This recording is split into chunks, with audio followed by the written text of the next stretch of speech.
എന്റെ കൂടെ സഹകരിക്കുന്നതിന് മുമ്പ് നിങ്ങൾക്ക് കുടുംബമുള്ള കാര്യം ഓർമ്മയില്ലായിരുന്നോ?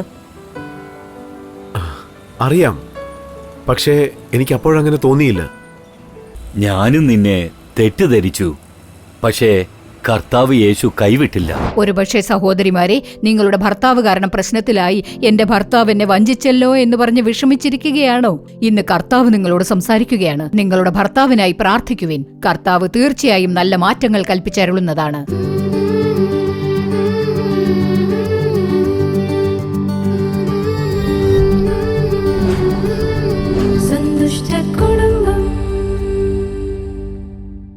പ്രിയപ്പെട്ട നല്ല വീട് പ്രേക്ഷകരെ, യേശുക്രിസ്തുവിന്റെ മധുരമുള്ള നാമത്തിൽ നിങ്ങൾക്ക് ഞങ്ങളുടെ സ്നേഹാശംസകൾ.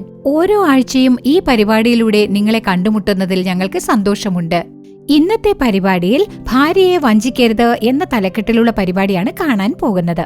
മനുഷ്യൻ ഒറ്റയ്ക്ക് ജീവിക്കുന്നത് നല്ലതല്ല, അവന് ചേരുന്ന തുണയെ സൃഷ്ടിക്കും എന്ന് കർത്താവ് ആദാമിന് ചേരുന്ന തുണയായി ഹവ്വയെ സൃഷ്ടിച്ചു. എന്നാൽ ഇന്ന് കർത്താവ് നൽകിയ ജീവിത പങ്കാളിയെ വഞ്ചിച്ച് കർത്താവിനെ ദുഃഖിപ്പിച്ച് കുടുംബ സമാധാനവും നഷ്ടപ്പെട്ട് ജീവിക്കുന്നവരുണ്ട്. തന്റെ മാതാപിതാക്കൾ ആലോചിച്ച വരനെ സ്വാർത്ഥതയ്ക്കൽപ്പം പോലും ഇടം കൊടുക്കാതെ അതുവരെ താൻ ജീവിച്ച സമൂഹം, കുടുംബം, ചുറ്റുപാടുകൾ ഇവയെല്ലാം പുറന്തള്ളിയിട്ട് മുൻപരിചയമില്ലാത്ത ഒരാളെ ഭർത്താവായി ഒരു പെൺകുട്ടി സ്വീകരിക്കുകയാണ്. ഇത്രത്തോളം ത്യാഗം ചെയ്യുന്ന പെൺകുട്ടികളെ വഞ്ചിക്കുന്ന പുരുഷന്മാരും ഈ സമൂഹത്തിൽ തന്നെ ജീവിക്കുന്നു. ഇന്ന് അങ്ങനെയുള്ള പുരുഷന്മാരുടെ മനസ്സ് മാറുന്നതിനായി നാം പ്രാർത്ഥിക്കുന്നതാണ്. ആഹാറിന്റെ കണ്ണുനീര് കണ്ട് മനസ്സലിവ് തോന്നിയ ദൈവത്തിന് തീർച്ചയായും നിങ്ങളുടെ മേലും മനസ്സലിവ് തോന്നും. വിഷമിക്കാതിരിക്കൂ, നമ്മുടെ ദൈവം എല്ലാം ചെയ്യാൻ സർവശക്തനാണ്. അടുത്തതായി ജ്യോതി ചേച്ചി എന്ന നാടകം കാണാം.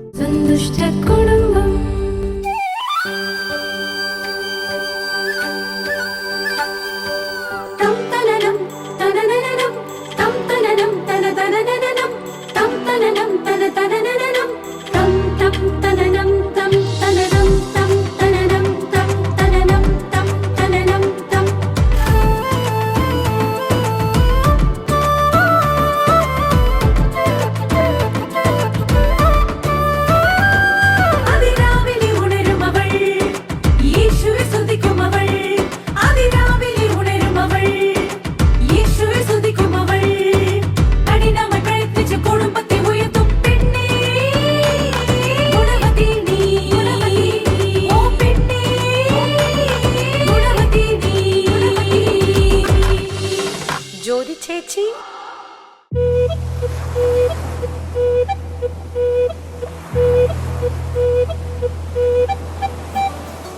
അതെ, പ്രകൃതിയെ ആസ്വദിച്ചുകൊണ്ട് ഇങ്ങനെ നടക്കാൻ എന്തൊരു സന്തോഷമാണല്ലേ. സത്യം തന്നെയാ. ദൈവം ഇതുപോലെ പ്രകൃതിയെ സൃഷ്ടിച്ചില്ലെങ്കിൽ മനുഷ്യര് ഡിപ്രഷനിൽ ചത്തുപോകും. ഇന്നെന്താ പെട്ടെന്ന് ഔട്ടിങ്ങിന് കൂട്ടിക്കൊണ്ടുവന്നത്? അത് നിന്നോട് വെറുതെ ഒന്ന് സംസാരിക്കണമെന്ന് തോന്നി, അതുകൊണ്ടാ നിന്നെ പുറത്തേക്ക് കൊണ്ടുവന്നു.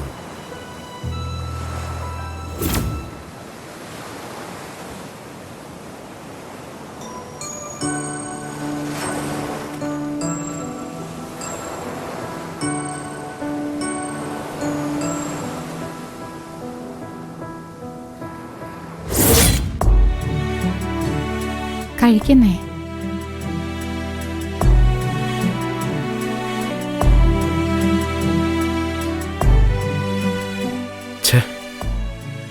എന്നോട് ഇവക്ക് എത്രമാത്രം വിശ്വാസമുള്ളത്, അത് ഞാൻ തകർത്ത് കളഞ്ഞല്ലോ. ജ്യോതിക്ക് സത്യം വല്ലതും മനസ്സിലായ പിന്നെ എന്നെപ്പറ്റി എന്ത് കരുതും? കുട്ടികളൊക്കെ എന്നെ എന്തായിരിക്കും കരുതുക? എന്റെ ഭാര്യയ്ക്ക് ദ്രോഹം ചെയ്യണമെന്ന് ഞാൻ വിചാരിച്ചല്ലോ. നിങ്ങൾ എന്താ ഇങ്ങനെ ആലോചിക്കുന്നേ? കഴിക്കുന്നേ? നിങ്ങളൊന്നും ആലോചിക്കണ്ട, എല്ലാം ശരിയാകും.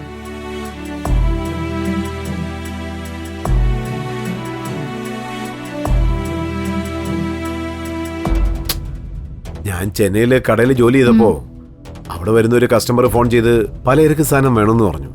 ഞാനിപ്പോ നാട്ടിലാണെന്ന് പറഞ്ഞു.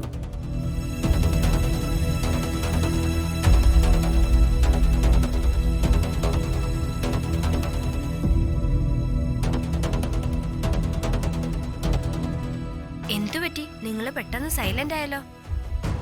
അതൊന്നുമില്ല മോളെ, കടയിൽ 1-2 കസ്റ്റമർ വന്നു, അതാ. അല്ലാതെ വേറൊന്നുമില്ല. ശരി മോളെ, ഞാൻ പിന്നെ വിളിക്കാം കേട്ടോ. Okay, by.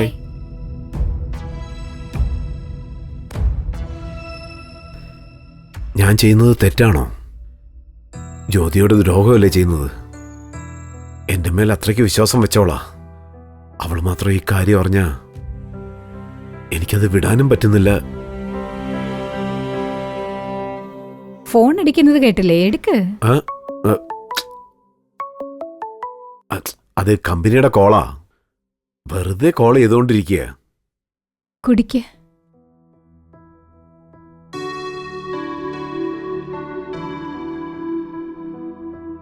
ഇവൾക്കാണോ ഞാൻ ദ്രോഹം ചെയ്യണമെന്ന് വിചാരിച്ചത്? ഛേ, നിങ്ങൾ എന്താ ആലോചിക്കുന്നേ? ഒന്നുമില്ല. ശരി, നിങ്ങൾ കഷായം കുടിക്കേ. അകത്ത് കുറച്ച് ജോലിയുണ്ട്, ഞാൻ അങ്ങോട്ട് പോട്ടെ.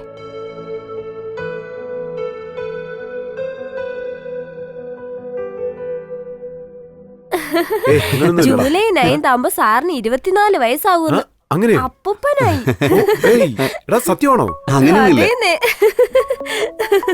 നോക്ക്, എന്തൊക്കെയായാലും കളിയാക്കൽ ഇച്ചിരി കൂടുതലാ കേട്ടോ. സാരമില്ലച്ചാ.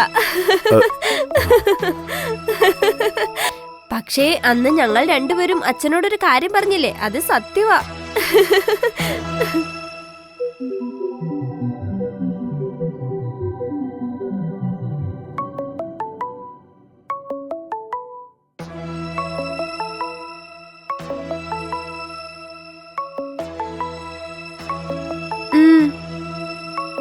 അത് തന്നെ ഞാൻ അച്ഛനടുത്ത് പറഞ്ഞു.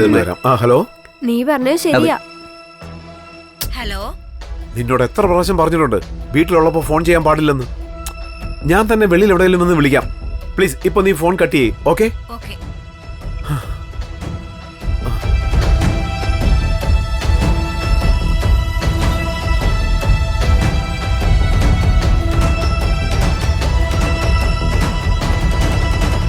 ഇപ്പോഴാ വീട്ടിൽ നിന്ന് പുറത്തോട്ട് വരുന്നത്. അതുകൊണ്ടാ ശരിക്കും സംസാരിക്കാൻ പറ്റാഞ്ഞ്. ഇപ്പൊ പുറത്തല്ലേ ഉള്ളത്, എന്നോടൊന്ന് ഫ്രീ ആയിട്ട് സംസാരിച്ചാലെന്താ? അങ്ങനൊന്നും സംഭവിക്കാൻ പാടില്ലെന്ന് കരുതുന്നു. എനിക്കൊന്നും മനസ്സിലാവുന്നില്ല. എനിക്കൊന്നൊരു കുടുംബവും സ്നേഹം നിറഞ്ഞ ഭാര്യയും നല്ല 2 മക്കളും ഉണ്ട്. അവരെ പറ്റിക്കാൻ എനിക്ക് മനസ്സ് വരുന്നില്ല. എന്നോട് സഹകരിക്കുന്നതിന് മുമ്പ് നിങ്ങൾക്ക് കുടുംബമുള്ള കാര്യം അറിയില്ലായിരുന്നോ? എല്ലാം അറിയാം, പക്ഷേ അപ്പോഴെനിക്ക് അങ്ങനെ തോന്നിയില്ല. അങ്ങനെയാണെങ്കിൽ ഇത്രയും നാള് എന്നെ നിങ്ങൾ പറ്റിക്കുകയായിരുന്നല്ലേ? നീ എന്ത് വേണമെങ്കിലും പറഞ്ഞോ, പക്ഷെ എനിക്ക് ഇനി എന്റെ ഭാര്യയെ ദ്രോഹിക്കാൻ പറ്റില്ല. അങ്ങനെ ഞാൻ ചെയ്യില്ല. ഫോൺ വെക്ക്. ഹലോ ഡാനി, സാറേ, ഞാനും നിന്നെ തെറ്റിദ്ധരിച്ചു. പക്ഷേ കർത്താവ് യേശു കൈവിട്ടില്ല. ഇപ്പൊ നീ എടുത്ത തീരുമാനം വളരെ നന്നായി. ജ്യോതി ഈ കാര്യം അറിഞ്ഞാൽ അവളത് താങ്ങത്തില്ല, മനസ്സ് തകർന്നു പോവും. നീ മനസ്സ് തുറന്ന് സംസാരിക്കെ, നടന്നതെല്ലാം പറയൂ. ജ്യോതി ജീവിതം കണ്ടവളാണ്, അവൾ തെറ്റിദ്ധരിക്കില്ല.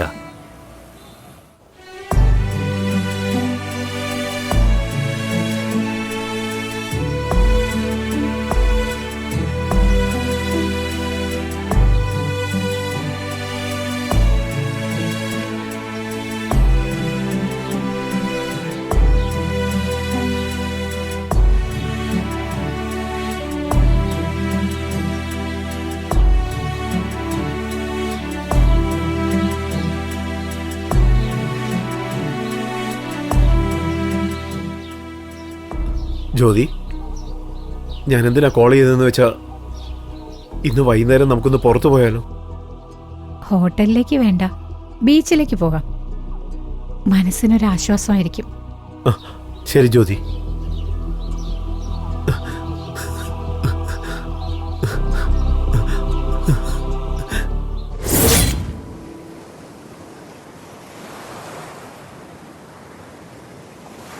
നിങ്ങളെന്താ ഇങ്ങനെ തിരമാലകൾ നോക്കിക്കൊണ്ടിരിക്കുന്നത്?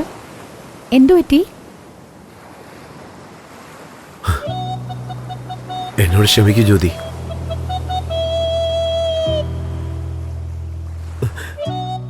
നിന്നെ ദ്രോഹിക്കണമെന്ന് ഞാൻ മനസ്സുകൊണ്ട് കരുതിയല്ലോ.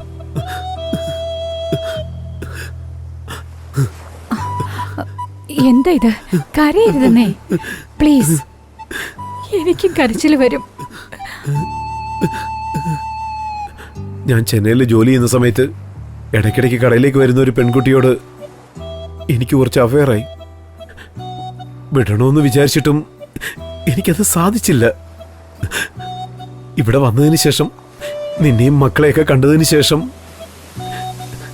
എന്റെ മനസ്സ് വേദനിക്കാൻ തുടങ്ങി.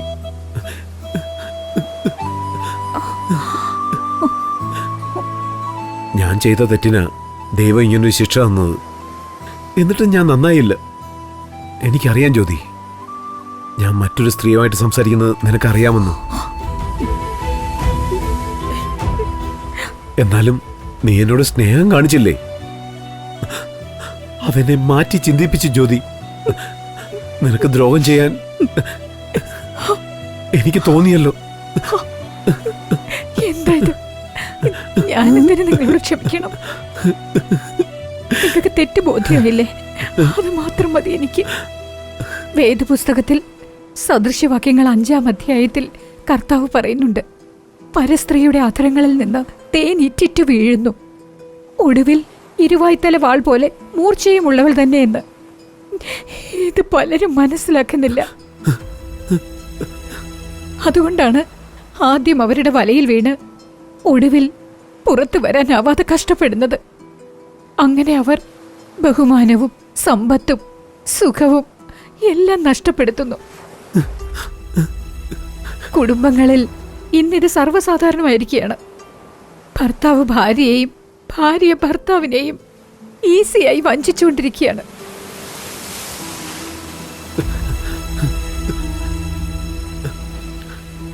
എന്നോട് ക്ഷമിക്കൂ ജ്യോതി, ഞാൻ ഇനി ഇങ്ങനൊന്നും നടക്കില്ല. പിള്ളേരൊന്നും അറിയരുത് കേട്ടോ. ആരും ഇതിനെക്കുറിച്ച് അറിയണ്ട. എന്തിന്? നിങ്ങൾ തന്നെ ഇത് മറന്നേക്ക് കേട്ടോ. ഇന്നു മുതൽ നിങ്ങളൊരു പുതിയ മനുഷ്യനായി തീർന്നിരിക്കുന്നു എന്ന് വിശ്വസിക്കണം. ശരി, എണീക്ക്, വീട്ടിലേക്ക് പോവാം.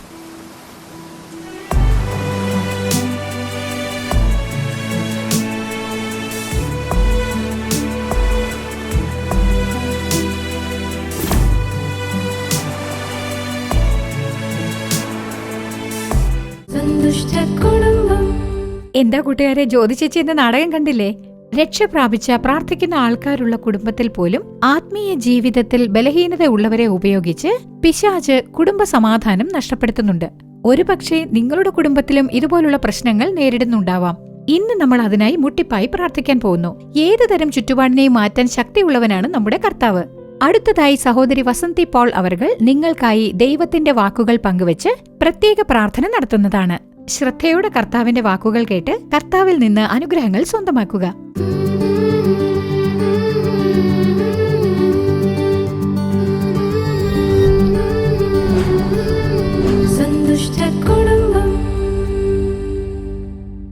ക്രിസ്തുവിൽ പ്രിയമുള്ളവരെ, യേശു ക്രിസ്തുവിന്റെ മധുരമുള്ള നാമത്തിൽ നിങ്ങൾക്കെല്ലാവർക്കും എന്റെ സ്നേഹാശംസകൾ അറിയിച്ചുകൊള്ളുന്നു. എങ്ങനെയിരിക്കുന്നു? എല്ലാവർക്കും സന്തോഷമാണോ?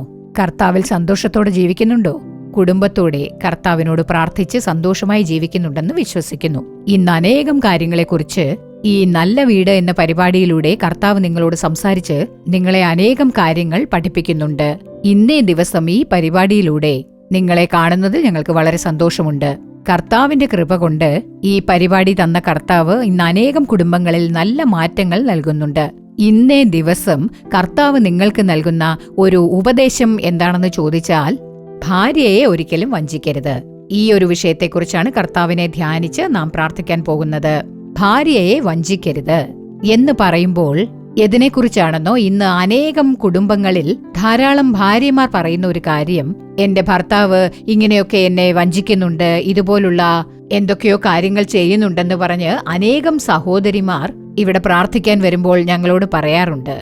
എന്റെ സഹോദരിമാരെ, ഇന്ന് അനേകം കുടുംബങ്ങളിൽ അവരുടെ ഭർത്താക്കന്മാർ ചെയ്യുന്ന കാര്യങ്ങളെക്കുറിച്ച് ഞങ്ങളോട് അവർ വിശദമായി പറയാറുണ്ട്. ഇന്നത്തെ പരിപാടിയിലൂടെ അതാണ് കർത്താവ് നിങ്ങളുമായി പങ്കുവെക്കാൻ എന്നോട് പറഞ്ഞിരിക്കുന്നത്. ഇതേപോലെ നിങ്ങളും നിങ്ങളുടെ കുടുംബത്തിൽ ബാധിക്കപ്പെട്ടിട്ടുണ്ടെങ്കിൽ കർത്താവ് ഇന്ന് നിങ്ങളോടാണ് സംസാരിച്ചുകൊണ്ടിരിക്കുന്നത്. മലാഖി 2-ാം അധ്യായത്തിലെ 14, 15, 16 വചനങ്ങൾ നാം വായിച്ചു നോക്കുകയാണെങ്കിൽ ഈ വക കാര്യങ്ങളെക്കുറിച്ച് കർത്താവ് വിശദമായി പറയുന്നുണ്ട്. ഇവിടെ 14-ാമത്തെ വചനം നമുക്ക് വായിച്ചു നോക്കാം. കർത്താവ് നിനക്കും നിന്റെ യൗവനത്തിലെ ഭാര്യയ്ക്കും സാക്ഷിയായിരിക്കുന്നു എന്ന് എഴുതപ്പെട്ടിട്ടുണ്ട്. അതായത് ഒരു ഭാര്യയ്ക്കും ഭർത്താവിനും കർത്താവ് സാക്ഷിയായിരിക്കുന്നു എന്നാണ് ബൈബിളിൽ പറയുന്നത്. എന്തുകൊണ്ടാണ് അങ്ങനെ എന്ന് ചോദിച്ചാൽ, ഇന്ന് ക്രിസ്തീയ വിവാഹങ്ങളിൽ ദേവാലയത്തിലേക്ക് വധൂവരന്മാരെ കൂട്ടിക്കൊണ്ടുവന്ന് ദൈവത്തിനു മുൻപാകെ അനേകം കാര്യങ്ങൾ പറഞ്ഞ് ഉടമ്പടി ചെയ്തിട്ടാണ് വിവാഹം നടത്തിക്കൊടുക്കുന്നത്. അപ്പോൾ അവർ ദേവാലയത്തിൽ വെച്ച് എന്താണ് പറയുന്നത്? അവരിങ്ങനെയാണ് പറയുന്നത്: ഇരുമെയ്യാണെങ്കിലും മനമൊന്നായി, മരണം വരെ നമ്മൾ പിരിയാതെ, പരസ്ത്രീയുടെ മുഖം നോക്കാതെ നിന്റെ ഭർത്താവായി ഞാൻ ജീവിക്കുമെന്നാണ് ആ ഭർത്താവ് പറയുന്നത്. ഭാര്യയും അങ്ങനെയാണ് പറയുന്നത്: അന്യപുരുഷന്റെ മുഖം നോക്കാതെ നിങ്ങളുടെ ഭാര്യയായി ജീവിക്കുമെന്നാണ്. അങ്ങനെ ഭാര്യയും ഭർത്താവും ഒരു ഉടമ്പടിയിൽ എത്തിയിട്ടാണ് ആ വിവാഹം നടക്കുന്നത്. അതുകൊണ്ടാണ് കർത്താവിനെ സാക്ഷി നിർത്തി ആ ദേവാലയത്തിൽ ഇവർ ചെയ്യുന്ന ഉടമ്പടിക്ക്, ഭാര്യയായി ഭർത്താവായി ചെയ്യുന്ന ആ ഉടമ്പടിക്ക് കർത്താവ് സാക്ഷി നിൽക്കുന്നത്. അങ്ങനെ കർത്താവിനെ സാക്ഷിയായി നിർത്തി ഉടമ്പടി ചെയ്ത് നടക്കുന്ന ഒരു വിവാഹ ജീവിതത്തിൽ, കുടുംബ ജീവിതത്തിൽ ഇന്ന് ധാരാളം പേർ, അത് ഭാര്യയായാലും ഭർത്താവായാലും, പരസ്പര വിരുദ്ധമായി ആ ഉടമ്പടിയെ ലംഘിച്ച് വഞ്ചിച്ചുകൊണ്ടാണ് ജീവിക്കുന്നത്. ഇന്ന് അനേകം കുടുംബങ്ങളിൽ ഇത്തരം കാര്യങ്ങൾ സംഭവിക്കുന്നുണ്ട്. പ്രാർത്ഥിക്കാനായി വരുന്നവരിൽ പലരും ഭാര്യയെ അറിയാതെ ഭർത്താവും, ഭർത്താവ് അറിയാതെ ഭാര്യയും വന്ന് കർത്താവിന് മുൻപാകെ നിന്ന് ശുശ്രൂഷകരായി ഞങ്ങളോട് പറയുന്ന കാര്യങ്ങളെക്കുറിച്ച് ആലോചിച്ചാൽ മനോവിഷമം ഉണ്ടാക്കുന്ന കാര്യം, നല്ലൊരു ക്രിസ്തീയ കുടുംബം, നന്നായി പ്രാർത്ഥിക്കുന്നവർ, നന്നായി ബൈബിൾ വായിക്കുന്നവർ പോലും ഇങ്ങനെ പരസ്പരം വഞ്ചിച്ചുകൊണ്ട് ജീവിക്കുന്നതായി ഞങ്ങൾ അറിയുന്നുണ്ട്. അതേപോലെ ഈ ഉടമ്പടിയെ ലംഘിച്ച്, ഈ ഉടമ്പടിയെക്കുറിച്ച് മറന്ന് ഭാര്യയായാലും ഭർത്താവിനെയായാലും വഞ്ചിക്കുന്ന എത്രയോ പേരുണ്ട്. ഒരു മകൾ പ്രാർത്ഥിക്കാനായി വന്നിരുന്നു. അവർ പറയുകയാണ്, അവരുടെ വിവാഹം കഴിഞ്ഞ് കുറച്ച് ദിവസങ്ങൾക്കകം തന്നെ എന്റെ ഭർത്താവിന് എന്റെ കൂടെ ജീവിക്കാൻ ഇഷ്ടമല്ല എന്ന് പറഞ്ഞ് എന്റെ വീട്ടിൽ കൊണ്ടുവന്നാക്കി. ആ മകൾ പ്രാർത്ഥിക്കാനായി വന്നപ്പോൾ പറഞ്ഞതാണിത്. ഞാൻ ആ ഭർത്താവിനോട് ചോദിച്ചു, നമ്മുടെ ജീവിതത്തിൽ മരണം നമ്മെ വേർപിരിക്കുന്നതുവരെ ഞാൻ നിന്റെ ഭർത്താവായിരിക്കുമെന്ന് എനിക്ക് വാക്ക് തന്നില്ലേ? കർത്താവിന് മുൻപാകെ നിങ്ങൾ ഉടമ്പടി ചെയ്തതല്ലേ എന്ന് ചോദിച്ചപ്പോൾ ആ ഭർത്താവ് അവളോട് പറഞ്ഞു എന്ന്, ഇത് എല്ലാ ക്രിസ്തീയ വരന്മാരും പറയുന്നത് തന്നെയല്ലേ ഞാനും പറഞ്ഞത്. ഞാൻ എന്തെങ്കിലും പ്രത്യേകിച്ച് പറഞ്ഞോ? എല്ലാവരും പറയുന്നതല്ലേ ഞാനും പറഞ്ഞത്.